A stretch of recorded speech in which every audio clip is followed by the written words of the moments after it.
Welcome back to Principles with Cory and Logan, and excited about what we're going to talk about today. And today, I hope to truly add value to you. This is just a solo episode where I want to share something that's been on my mind. And the topic of what we're talking about today is having something to stand for. D.L. Moody, he says, do all the good you can to all the people you can in all the ways you can. Hey, as long as you can. And I truly want to add value to you. We really appreciate you taking the time to listen. I know that anytime you do anything, you are literally trading your life for that activity in that moment. And by taking the time to listen, you right now are trading your life to take a listen. And my goal is to make this a worthy trade of your time. So one of the things I was thinking about are core values and understanding what your non-negotiables are, what you stand for. See, we want our lives to stand for something. We want to be known by what we are for, not what we are against. And I heard this story about Mother Teresa, and someone said to her, hey, we're organizing a march against the war. Will you come and march with us against this war? Will you join us as we march against this horrible war? She responded quickly and promptly, I will not. And they were actually shocked at her response and somewhat irritated and said, well, why not? Don't you want to see peace? And she said, well, yes, I absolutely want to see peace. So if you'll organize a march for peace, then I will join you, but I will not march against anything. That's interesting, right? It's an interesting thing when we stand for something. When we don't stand for something, we will fall for anything. It's why many businesses have core values, their guiding principles. It's what they stand for as a team. But my question to you today is, what are your core values? Do you know what your core values are for you and for your family? And as I was thinking about this, I love leadership. I believe there are some people who are born naturally with natural leadership gifts, talents, and abilities. But I also believe that we all can learn how to lead, and we can learn to lead better. So we start with today, the heart of a leader. True leadership is the ability to influence. It's the ability to influence individuals to where they willfully follow our lead. And that's what leadership is. It's influence. That's why many times when we talk about leadership in our leadership trainings, when I go into companies, we discuss that leadership is not so much about titles and positions, but it's about influence. See, real leadership cannot be awarded, it can't be appointed, assigned, and it cannot be bought. It can only come from influence, and that has to be earned. And I know somebody on here, they may be listening, is like, man, Cory, look, I don't lead anyone, and I honestly don't care to lead. So why is this even important? And I'll tell you why it's important. It's important because you may not care about a title or a position, but you definitely should care about your ability to influence. See, if I don't have influence with my teammates, then very likely they will not help me unless it's a requirement. If I don't have influence with them, the chances of them going out of their way to help me, hey, y'all, it's very slim, right? It's the same way in the marketplace. We typically do business with people we know, we like, and we trust for the most part. When I lead my family, I can choose to lead my family with an iron fist to where they are forced to do what I say, or I can lead them from a place of influence to where they choose to follow my lead. So influence is really important. So just think for a moment. Who are the people that you have influence with? Think about in the community. Think about in your home. Think about in the marketplace. Think about on your team. Who do you have influence with? And then what measure of influence do you have with those people? Most people, they actually do think of title and position when they think of leadership. But here's the deal. All the title and a position will do is to buy you some time to gain influence or to undermine our influence in the lives of those we come in contact with. So when we think about that, what is the beginning point? What's the starting point of being able to influence others to where they consciously choose to make the decision to follow our lead, to where they really buy in to where we are trying to go, y'all, it begins with leading the most difficult person there is to lead. The hardest person you will ever lead is you. The hardest person I will ever lead is me. See, I could come on here and I could shoot all over you. You should do this and you should do that and you should do this. But it's a different thing for me to actually apply what we're talking about. It's me. The hardest person I'll ever lead is me. True leadership always begins with leading the inner self. And the kind of self-leadership that we're talking about, it doesn't just happen automatically. It doesn't happen in a day, but it does happen daily. And the question for us at the root is, what's our character like? See, skills can get us an invitation to the leadership table, but it's character that keeps us there.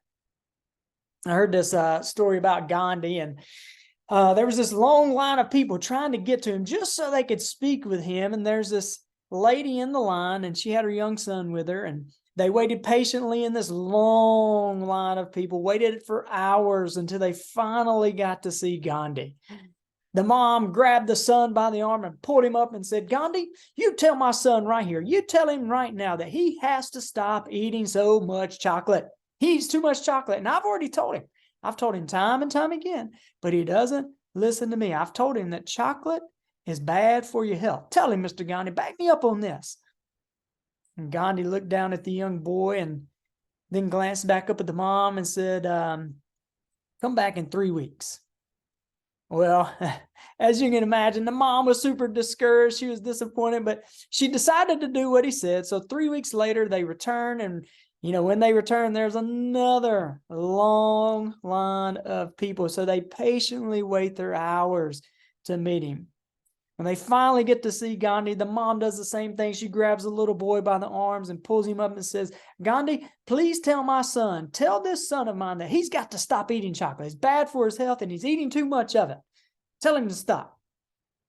Well, Gandhi looked at the mom and then he got up from his seat. He knelt down onto one knee to look the boy right in the eyes and said, "Stop eating chocolate, young man. It's not good for your health." Gandhi stood up and returned to his seat, and the boy's mom was stunned. She's like, "Now, why in the world did you have us wait in this line twice? We come back 3 weeks later when 3 weeks ago, you could have said that 3 weeks ago." And Gandhi replied, he said, "3 weeks ago, I was still eating chocolate, and I couldn't ask him to do something that I was unwilling to do." See, your character is at the heart of your leadership and your influence. Leadership always develops from the inside out. If you become the leader that you want to be in your organization, in your home, in your community, then we've got to start on the inside first. When we start on the inside, it automatically ends to the outside afterwards. Becoming a leader worth following starts on the inside, and it's a daily choice. I've got to choose daily. You got to choose daily to be intentional about your own growth and development. But it's also about making the choice up front of what your core values are, what your non-negotiables are, what your non-starters are. You see, it's making the choice now and beforehand what you are and what you are not willing to do. There's a famous John Wooden quote. He says that when opportunity comes, it is too late to prepare. Well, I believe it's the same thing with our character. When crisis or circumstances of life comes, it is too late to decide what our non-negotiables are. Because here's the deal. Things going to happen, right? Junk's going to happen. Eventually, life is going to happen. And at some point, the yogurt, hey, it's going to hit the fan and it's going to hit the ceiling. In that moment, you got a choice to make. I've got two choices. Do I choose character or compromise? In that moment, your true character will be revealed. See, anybody can say they have integrity, but action is the real indicator of character. Your character determines who you are. Who you are determines what you see. What you see determines what you do. That's why you can never separate a leader's character from his actions. So in that moment, will you choose character or will you choose compromise? Will you choose to dig out or to cop out, to bend the truth or to stand under the weight of it, to take the easy money or to pay the price? Now, you may have heard this old leadership proverb, if if you think you're leading and you turn around to look and you see no one is following you, then you aren't really leading. You're simply going for a walk. People do not willfully follow leaders with character issues. Do not allow your time with a title or a position to undermine your influence because of character issues. Choose now what you're unwilling to waver on. Consider what your top values are, the values that you will commit to. Now is the time to decide what they are, not when the circumstances arrive. And one of the things I do when I do one-on-one coaching, one of the things we talk about is we go through this process of discovering what your top 5 values are. And I'm going to just get real practical with you guys for a moment. And here's how you can do this. You can go online, you can find a list of, 30 to 50 values, and you can go through this as well. Or if you want to email me, I can send you out my list that I use. You can email me, Cory, C-O-R-Y, at CoryLeeLeadership.com, and I'll send you the values I list. But what you do is you go through this list of values and you look at them. And as you look at these values, you go through and you put an X over any value that just doesn't really resonate with you. Something that just is like, that really doesn't speak to me. So you put an X on it. And then you go back through these values and you're looking for the ones that really kind of stand out to you, the ones that speak to you. And you put a circle around as many as you want to that kind of stand out to you. Then your next step is, of those ones that you've circled, you're going to narrow that down to 5. And put an asterisk by your top 5.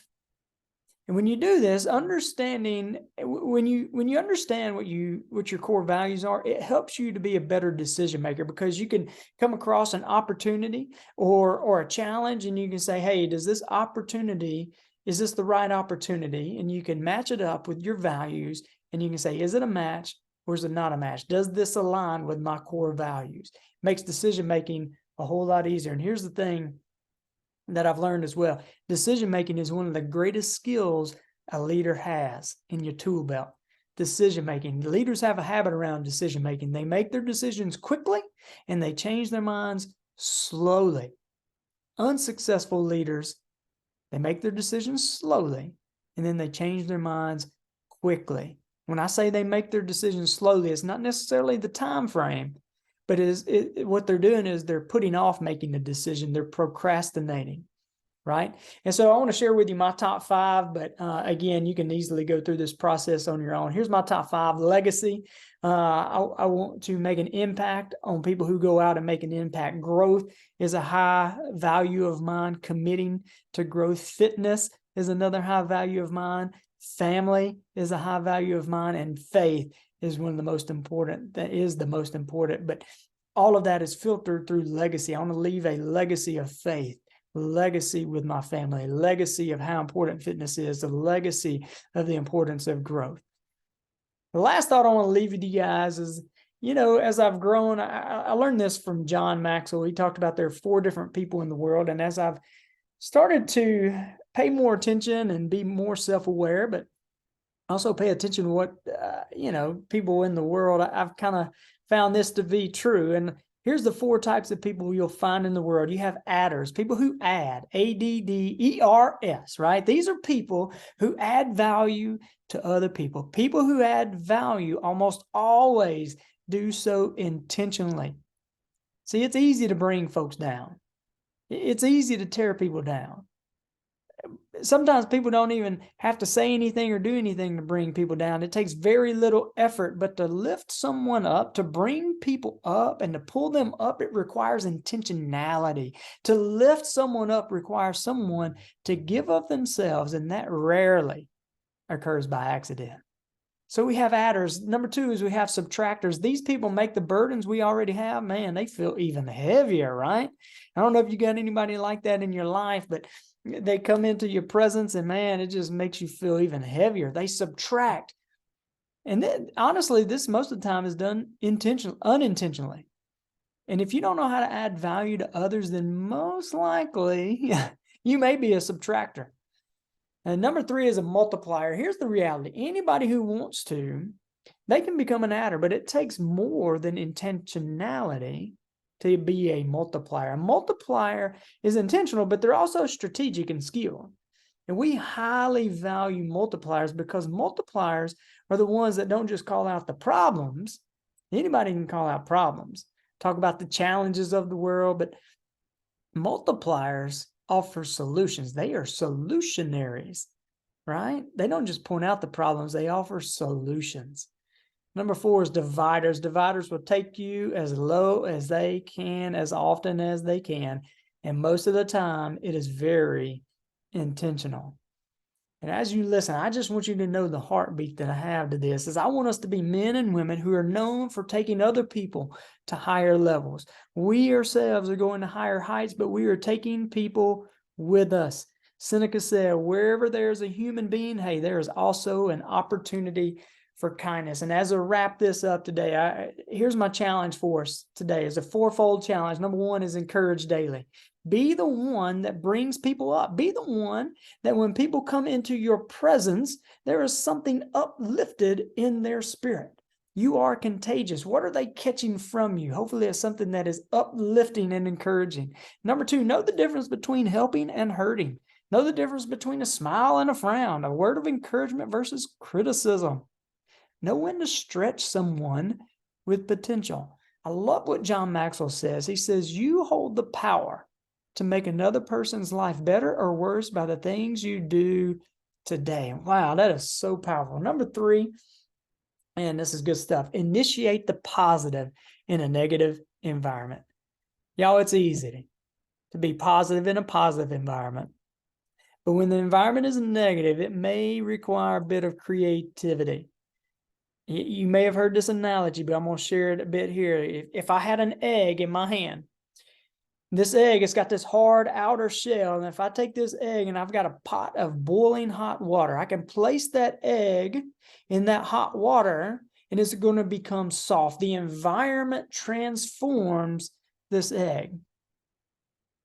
But if I had a coffee bean, and I take this coffee bean and I put it into the boiling hot water, then the environment is going to change. The water actually becomes coffee. So this bean, instead of being changed, it changes the environment. Be the one who initiates positive in a negative environment. Every atmosphere you go into, you have the ability to shift it from a negative to a positive. Understand that life is not a dress rehearsal. People that lift others up don't just wait for another time or other excuses. They act now. Hey guys, I hope today has added value to you. I hope you got something that you can take and apply. Hope it's inspired you and motivated you, but more importantly, I hope you got something that you can take and apply to impact your communities, to impact your families, to impact your workplaces. So, hey, look forward to being back on our next one. Make sure you like and subscribe so you can stay up to date with any of the latest episodes of Principles with Cory and Logan.